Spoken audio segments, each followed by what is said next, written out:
Good morning, everyone.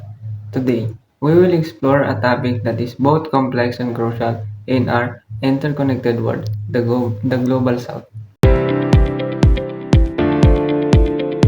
The term Global South refers to countries primarily in Latin America, Africa, Asia, and Oceania, which share histories of colonialism and ongoing challenges in global politics and economics. Despite facing numerous obstacles, these nations also contribute significantly to global culture, innovation, and sustainability. This presentation aims to shed light on the challenges faced by the Global South, their contributions to the world, and possible solutions for a better future.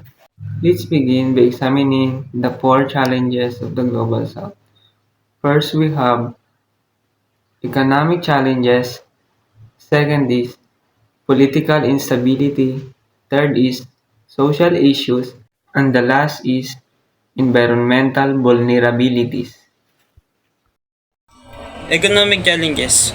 Many countries in Global South grapple with poverty, high levels of debt, and trade imbalance. These issues hinder economic growth and leave nations vulnerable to external shocks. Political instability, from governance issue to corruption and internal conflicts, political instability creates barriers to development and progress.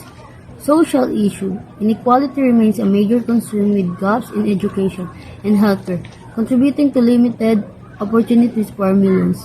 Environmental vulnerabilities, the global south is disproportionately affected by climate change, rising sea levels, desertification and resource exploitation, threaten livelihood and ecosystem.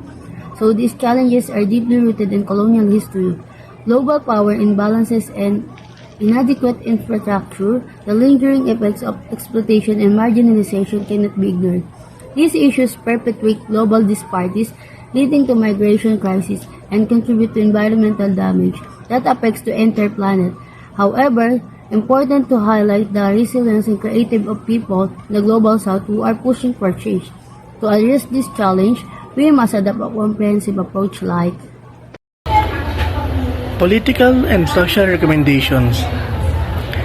Because good governance and democratic reforms are essential, investment in education and healthcare can empower communities and create a foundation for long-term development. Environmental action plans. We need global cooperation to tackle climate change. The Global North must support the Global South through funding, technology transfer, and capacity building initiative.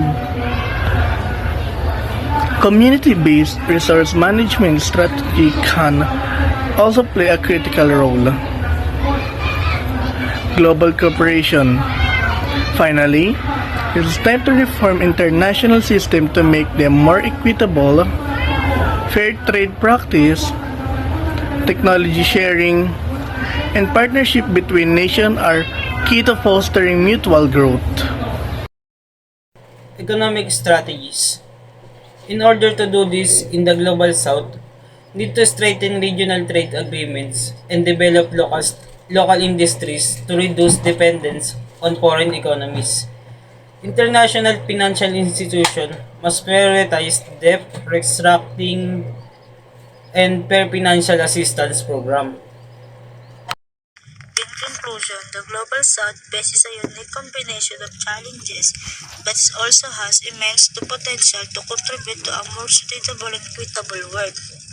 By addressing economic inequalities, promoting good governance, and fostering global cooperation, we can unlock this potential. The responsibility lies not only with the country of the Global South but with the entire global community. Let us work together to create a future where every nation, regardless of its past, can thrive and contribute to the well-being of our planet. Thank you.